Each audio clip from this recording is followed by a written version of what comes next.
Hey, true believers. Chris Mack coming at you with Doctor Strange, Nexus and Nightmares, #1. And this book, there's some good moments that could be like, wow, that's actually really interesting and would love to see that in future Doctor Strange books. However, the dialogue is clunky. And what do I mean by that? Let's go ahead and dive into it. The people working on To Dream, Perchance to Die. Ralph Macchio, writer. Abram Mustafa, artist. Nira Menon doing the colors. VC's Corey Petit doing the lettering. And then there's everyone else working on the book. Doctor Strange created by Stan Lee and Steve Ditko. Now we start off in Baron Mordor's castle. And what's happening is he travels to the Nightmare realm to visit Nightmare.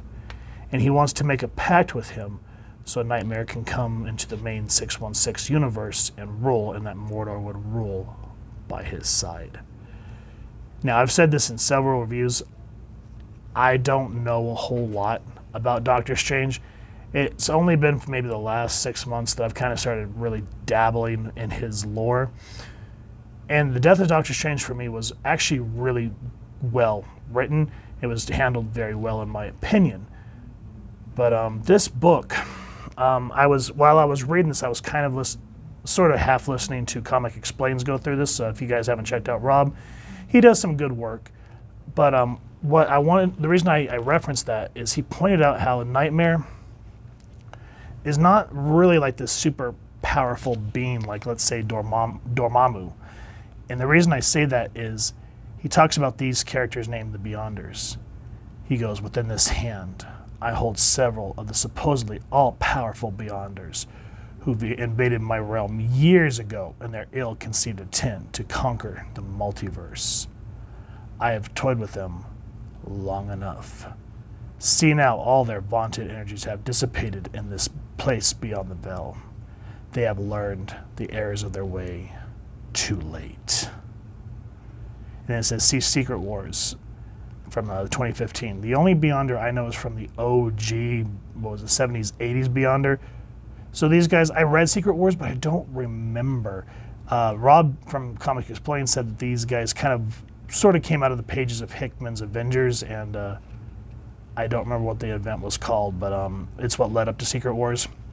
And I started out on Hickman's run of Avengers. I enjoyed it, but I noped out at the time because it felt like a bait and switch, because when Hickman started that Avengers run, you know, they had Wolverine, Hulk, a lot of the OG Avengers, and then as time went on, they started replacing them with these kind of B-level characters that I didn't really know and didn't really give a crap about. So that's sort of where my knowledge of Hickman's run ended.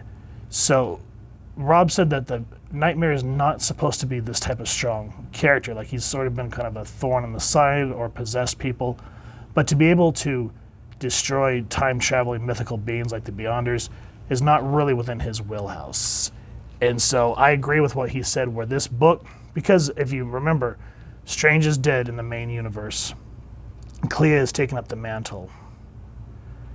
So I think this book was in a way supposed to be a doorway for people to read Doctor Strange comics, or at least kind of get some idea about who Doctor Strange is before the Multiverse of Madness came out. So I don't know. But here, Strange, he's kind of having an existential crisis. He's really starting to say he's having these really bad dreams. And he goes, have I really lost the arrogance of my old ways that I once characterized my life, or have I merely transferred it to my role as Sorcerer Supreme? Am I not used to such deep doubts about my place in the cosmos? But dreams, nightmares I've had of late brought these uncertainties to the surface. And Nightmare references that the way that he can get into this universe is by using this book. What was it called? The Dark Tome or something like that. Let me see if I can find it real quick off the top of my head. No, I think it's called the Dark Tome, but it does reference, we'll point it out later. So anyway, this book can destroy worlds, and it's being kept safe here at the Sanctum Sanctorium. And from what I understand is these spells that protect the Sanctum Sanctorium are based on the Sorcerer Supreme's mood. And so Nightmare has been kind of giving Strange these suggestions, making him relive his past life where he was an arrogant doctor. And so Strange here is saying, I'm fatigued, I must sleep. And when I first read, when he started to sleep, you see Nightmare kind of here in the background. He goes, no, I cannot relive it again. I'm not that man. By Oster, I've changed, leave me alone. And that kind of reminds me of like a Scrooge moment where he's like, leave me alone, spirits, I can't take it no more. And that's what I mean by the dialogue gets a little clunky.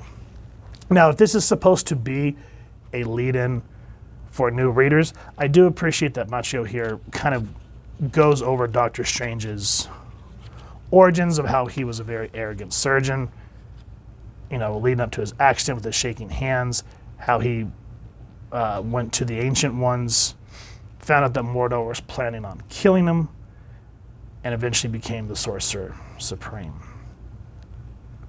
Now again, the artwork is serviceable. The heads for me are a little off because as you can see, you get some dynamic shots like him walking out of the doctor's office here, but the faces just look, I guess for a lack of a better term, either small or just dirty, like lots of line work that just detracts in my personal opinion. But again, it's not super bad. I mean, if you look at it here, it's decent enough. But anyway, Strange is woken up by the sound of someone breaking into his home.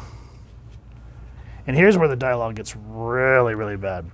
This is my home, Wong. If I cannot defend it, I'm not fit to live here. Okay, that's good. And in such an entrance, will you compensate me for the shattered door? Bravado. Your deteriorated physical state allowed me to penetrate the mystical barriers around your domicile that relies on your well-being. I came from my castle in search of the unique volume you keep here, the Darkhold. The Darkhold's what it's called.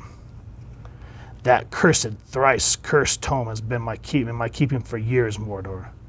And considering the dangerous and diabolical nature of its spells and its withered pages, I have no intention of passing it to the likes of you. And so they get into a spell fight, and some of the stuff that they cast is cool, but just look at the dialogue. Here it kind of reminds me of like either kids playing or like fellow geeks fighting in Dungeons and Dragons. And he's like, it seems ages ago since we vied for the Ancient One's attention. If only we were here to see you in such disarray. You're the one on the disciples, and he only kept you to keep an eye on you, preventing you from communing with the malignant forces that would enslave our world. Are you so certain of your words, Strange? And so here, cool shot of him casting these Voltor vipers. But he's just like, no, I'll not succumb to this. I bring forth a spell of banishment to send these slithering horrors away. Oh, well then keep the clinging clamp of Cedorak silence your voice so that another spell may not issue from your lips. And it's just, the reason I say that it reminds me of either like kids playing or Dungeons and Dragons people arguing with one another is it's like, I got you, no you didn't, I do this. You can't cast that, I sure can. And that's what it reminds me of. So anyway, Mordor gets the Darkhold book and begins trying to summon, Nightmare. Now here, we kind of have that third act where the character kind of has a aha moment. And I will say, I do like the way that Wong encourages him and never talks down to him. He goes, and Strange, kind of finally listening to Wong's wisdom, he goes, yes. And because of my weakened emotional state, I was helpless to stop him. But you must realize that it was Nightmare who invaded your psyche and caused such consternation. Of that I'm sure, after what Mordor said. I still have much corrosive doubt about my very nature. His attempts at manipulation would have failed. I'm still racked with uncertainty as to who I am to the core. And Wong says, the Ancient One gazed into your heart and saw a good man in waiting, and is superbly capable of one who, that took the wrong path in life. Once you become enlightened, you abandoned your materialistic ways and no longer sought a futile cure for your damaged nerves. That is the man I've served in the sanctum. That is the man you truly are. And that's kind of what gives Stephen the, you know what, you're right, I'm not the sum of my parts. And so here, cool shot of, what's his name, Mordo here, summoning the Nightmare Realm. And he tries to stop Strange, because of course Strange shows up at the nick of time like a soap opera here. He goes, many occultists have attempted to escape such this type of ball where it's supposed to crush you to death. And Strange says, perhaps. But you are finally to learn there are few practitioners of the mystic arts, but the stature of Dr. Strange. And he busts the bubble. He essentially busts Mordor's bubble. I am mildly impressed, magician. You seem to regain some of your previous form. And again, just more fighting and really bad dialogue. And this reminds me of Civil War when Spider-Man's fighting Falcon and Falcon goes, kid, you realize there's not that much talking when there's a fight. And yeah. Now, the way this book ends, in a way it has it's sort of like just desserts, but also kind of a dick move on Doctor Strange's part. I don't want to go over it. I want you guys to at least go check out and support your local comic shop and grab a copy like I did. I bought this on a whim. And so, again, there's no continuation to this. This was a self-contained one-shot, which makes sense because they couldn't put this in the main Marvel universe because Doctor Strange is, for all intent and purposes, dead. Clea's the new Sorcerer Supreme. So I have no idea where this is supposed to line up in terms of Marvel main continuity. And again, I think, as Rob said in Comics Explained, I think this was supposed to be a jumping on point for people getting ready to see the new Doctor Strange movie and vice versa. And again, it has some cool moments of him and Mordor fighting. Some of the spells they cast are cool. Some of the artwork, there's much to be desired, but when it shines, it shines. Same thing with the dialogue. When there's certain moments, like when Stephen has that aha moment, I'm more than just who I used to be. I am the Sorcerer Supreme, and I have changed immensely. Those are cool parts. But again, where does this comic matter in terms of longevity? And that's kind of where I think it really started to fall flat for me, on top of the I cast this spell. Nah, you missed. I'm going to use this. No, you can't do that.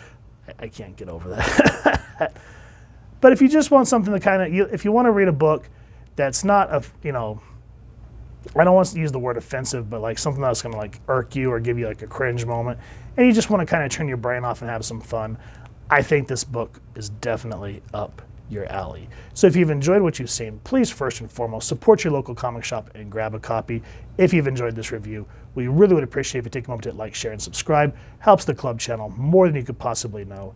And if you wouldn't mind hitting that fancy little Amagatu bell next to subscribe, that way we continue to upload content, you guys get notified. Come to the channel, and we love talking with you and hearing your thoughts and feedback down in the comments below, or our social media pages, which I'll make sure to leave the links down in the description.